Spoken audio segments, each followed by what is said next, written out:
So good morning mga katiits sa Luzon, Visayas and Mindanao. So ngayon nandito tayo sa site. Ipakita natin sa inyo mga katiits. Ito sapa mga katiits, sapa hanggang sa itaas. At dito mga katiits, entrance tunnel. So dito ang entrance tunnel mga katiits, ang close tunnel. So sapa. So paglukit sa gamit mga katiits, kasi kung dumaan sa entrance tunnel, sigurado mahirapan at marami pang trap. Kaya marunong ang mga Hapon mga katiits. Sobrang bright sila mga katiits. Kasi ang tunnel nila katiits, pag ganun, paakyat sa itaas, tapos lumiko katiits, lumiko.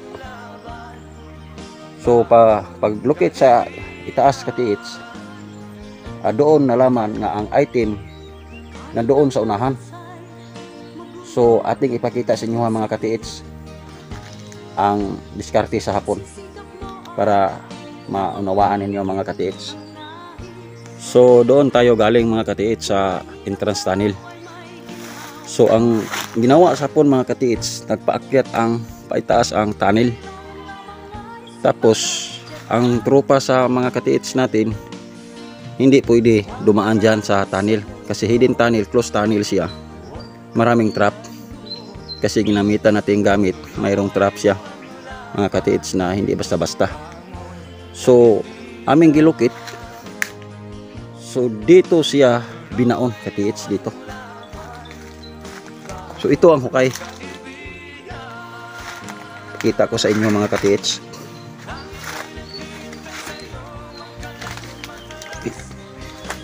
So ito ang hukay mga katiits. 2 taon ito na istapan mga katiits at mayroon pa ang depensa sa tubig ulan para matibay pa rin ang butas na hindi masira. So sobrang ganda mga katiits ang hukay. So ano ba ang nangyari nito katiits? So pag abot dito katiits, ito yung parang nguib, parang kuiba, yan. Doon nakuha ang malaking takubo katiits nga naglaman ng gold. So kung tanungin niyo tayo katiits, anong gold? Gold siya na maliit, doon linagay sa takubo. Pag abot yan katiits, yan semento na, yan semento 7 feet. At pag abot ng 7 feet mga katiits, doon na ang nakalir ang makapal na espalto dito, yan. Wala pa itong tubig kasi naistapan siya ng 2 taon. So mayroong tubig, mayroong nagahos mga katiits, ginamit ng pang-garden sa unahan. So ngayon katiits, pagkuha doon sa takubong na mayroong naman na maliit na gold, akyat ba pabalik pa itaas katiits para dilukit ang area, itong digging spot. Paglukit mga katiits, biglang nawala ang gold, biglang nawala ang deteksyon. So ang nadetect katiits day isang diamond katiits. At research namin kung ano ba ang klaseng diamond, anthracis ba o frasis ba. So aming na search katiits, diamond siya. Tapos aming research kung ano ba ang linagyan, kasi kadalasan sa diamond frasis mga katiits, kung dili silver na box, copper nga box, isang bronze, kung dili bronze, isang bulawan, isang gold ang linagyan. Yan ang kahalagahan sa diamond. So na search namin katiits na diamond frasis, at na search din namin ang linagyan copper. So copper, so ibig sabihin frasis ya. Kasi magtaka ka katiits, pagkuha sa giveaways, doon may takubo, doon ang maliit na gold. Pag search namin ulit sa itaas, biglang nawala. So nagtaka kami bakit nawala. Tapos pag search namin, diamond na. So pag continue, yan ang simento 7 feet. At pag abot sa 7 feet sa ilalim, doon na nakalir ang espalto at kulay yellow ang sa gilid niya, naka-circle lang sa ilalim, parang pintilpin, naka-circle. So naistapan siya katiits kasi mayroong nangyari sa tropa. Mayroong karamdaman ang lahat ng nag-operasyon dito. Mayroong nangyari, mayroong mga pagsubok, pagsulay sa material na katawan ka-TH. So ngayon, nagsabi ang may-ari ng lupa, so ready na ang tropa. Next week, April 2022 ta ngayon, so next week, balikan na ito. Ang unang gawin, limasan ng tubig, kunin ang tubig para continue, para yung espalto na makapal, i-down pa nila, i-down para kung ano yun ang ating madatnan. Kasi wala na ang gold, diyan muna ang nasa ilalim.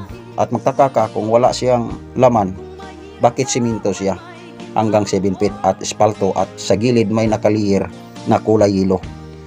So yan o mga ka-TH, subaybay ninyo ang ating Facebook, i-follow lang si Bunga Cebu Treasure Hunter, at ang ating YouTube channel si Bunga Cebu Treasure Hunter. So ngayon, na meeting ang may-ari ng lupa at ang tropa noon nga naghukay dito. So ready na sila sa pagbalik dito mga ka-TH. So ating ipakita sa inyo mga ka-TH ang mga markers dito nila ninagay noon. Ito isa itong mga lupa galing sa ilalim. Ito pa makita natin ang mga markers mga ka-TH. Ito mayroon parang mayroong parang turtle, mayroong dot. Ito yan, maraming markers silang nakuha mga ka-TH. Marami pang markers dito. Saka sila mga ka-TH, happy na sila kasi mayroong silang nakuha na gold doon sa Takubo. Pero nagtaka sila, bakit ganun lang, iisa lang. So pag search natin, nalaman natin na isang diamond at kafir ang na-detect sa ating gamit, ang linagyan. So continue sila mga ka-TH next week. So sana makasubaybay kayo ka-TH. Ito markers galing yan sa ilalim. So matagal, maraming bato dito ka-TH nga na tambak. So 2 taon no, na-istapan nila ka-TH. So kasi itong lugar ka-TH, Japanese camp noon. So sana subscribe ang mga ka-TH natin. Huwag lang kayo mag-viewer sa ating video. Kailangan i-subscribe ninyo ating YouTube channel si Bunga Cebu Treasure Hunter, at ang ating Facebook, i-follow lang yun niyo mga ka-TH. So ito ang tunnel dito. Kita ninyo ang malaking X ka-TH. Kita ninyo. Yan. Kita ninyo. Sapa siya. Sa harap niya sapa. Ito. Sapa hanggang sa itaas. So ating silang igay dito ka-TH. Kasi kusunada ang may-ari ng lupa na continue. Kasi pag hukay nila Takubo, mayroon silang nakuha ng kaunting gold at na hati-hati nila sa lahat ng naghukay. So pag tapos noon, bigla lang sila na papagod. Kalipas ng isang semana, 1 week, bigla lang silang napagod at may iba't ibang karamdaman ang nangyari sa kanilang katawan. So nag-prepare sila, 2 taon ang pagpahinga nila. So ngayon, susubukan nila babalik operasyon mga ka-TH para i-trace good kung ano ba ang nasa ilalim, kasi ang nadetect na isa ng diamond at linagay siya sa bronze copper nga box. Yan ang nasagap sa ating gamit. So subaybay lang yun mga ka-TH, no? Para ang lahat ng mga ka-TH hindi mawala ng pag-asa.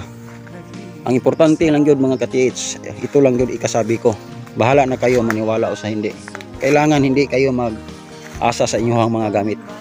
Kasi kung makita ninyo sa lahat ng nag-vlog sa YouTube, lalong lalo na ang mga maraming gamit Nakita ninyo mga katits, nandoon lang yun sa bato siya mag-detect at nandoon sa mga anti-decoy at sa mga highly minerals. Kasi hindi 100,000% ang mga gamit. Kailangan mayroon kayong gamit, kailangan mayroon kayong study sa inyong gamit, kayo ang magawa. Kasi ginawa lang tao ang mga gamit na bininta sa ibang nasyon. At lagyan nilang mga dekorasyon na mga suga, mga light, anong iba pa diha ang mga dekorasyon para lang calculator, para lang cellphone. Pero pareho lang sila. Kailangan kita mga katits, kita ang kawawa dito sa Pilipinas. Kasi totoo naman mayroong treasure sa Pilipinas. Maraming treasure mga katits. Hindi lang treasure, mga antik, mga alahas noong unang panahon ni Limahong hanggang panahon sa mga Katsila at panahon sa mga unang ninuno natin mga katits. Maraming binaon sa lupa at pagsikat ng World War II, maraming gold bars iniwan ang mga Hapon dito sa Pilipinas. So mga Centennial tree mga katits, sobrang laki. Sobrang laki ang puno. Sobrang mahaba.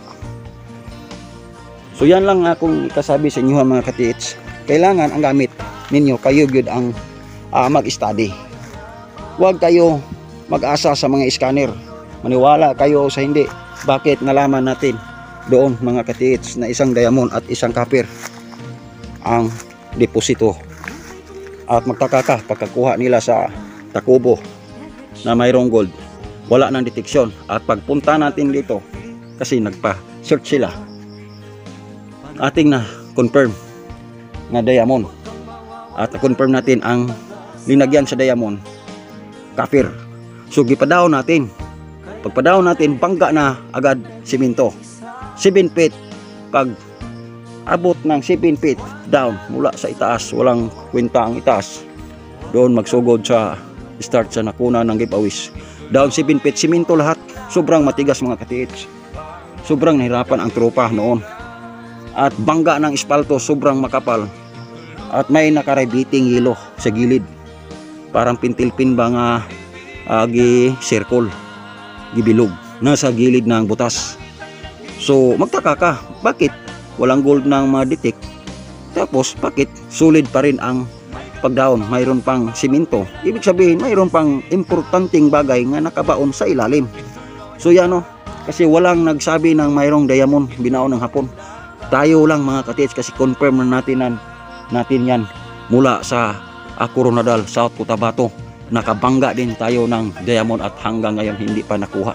Kasi nahirapan kami noon. Pagpalabas sa butas, 7 feet lang, nandoon na ang diamond hawakan namin at sobrang bigat mga katits. So makita ninyo ang ating YouTube, ating vlog na noon. So maraming salamat no. Kasi walang matanda sa pagtitreasure. Walang baguhan sa pagtitreasure. Ang pagtitreasure mga katits, ang importante, sensitive ka, taas ka og pasensya sa pag-imagine kung giunsa pagdiskarte sa Hapon ang kayamanan pagbaon sa ilalim ng lupa. Kailangan mayroon kang kaugalingong theory, mayroon kaugalingon kang study, mayroon kaugalingon kang isipan, pag-iisip na totoo ba na mayroong laman ang butas niyo o wala ba? Kasi kung sa gamit lang kayo mag-asa mga katits, ito lang ikasabi ko, huwag na lang kayo, mahirapan na kayo pagtitreasure. Walang baguhan at walang matatanda, walang matagal na nagtitreasure ang ikasabi natin na sila swito, kasi matanda na sila. Ang markers mga katits, 3 lang ang totoo, 3 lang ang magsabi ng totoo. Kasi walang markers nga magpuin sa deposito, walang markers nga magsulti nga tua ang deposito dito. Basihan lang siya mga katits nga mayroon dumaan dyan sa hukay ninyo, mayroong taong nagalaw sa hubotas ninyo kung kayo makatama. So maraming salamat no mga katits. Subscribe ninyo ating YouTube channel, si Bunga Cebu Treasure Hunter, at ang ato ang Facebook, ikalo lang yun ninyo. Ayaw mo pag-viewers ng diha para update mo sa pag-open niyo sa iyong cellphone, pop up dayon ang ato ang video diha sa inyong Facebook. Follow mo para dili na kayo mag-search pa sa ato ang pangalan sa ating Facebook. So maraming salamat no. Maraming salamat mga katits.